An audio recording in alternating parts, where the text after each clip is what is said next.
সামনে যাবো না।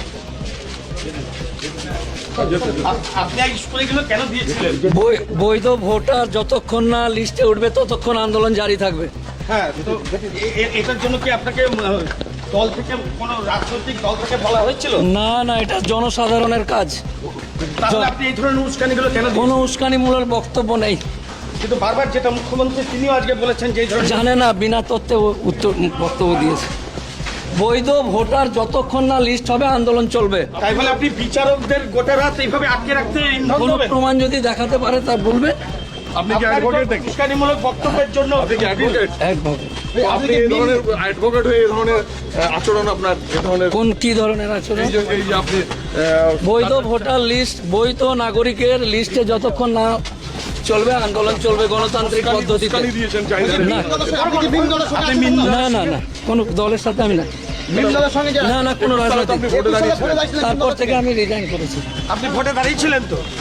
নেই বললাম তো আপনাকে।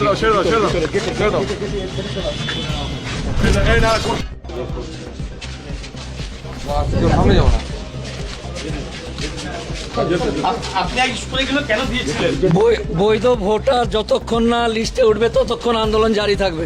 হ্যাঁ, তো এটার জন্য কি আপনাকে দল থেকে কোনো রাজনৈতিক দল থেকে বলা হয়েছিল? না না, এটা জনসাধারণের কাজ। তাহলে আপনি এই ধরনের উস্কানিগুলো কেন দিচ্ছেন? কোনো উস্কানিমূলক বক্তব্য নেই।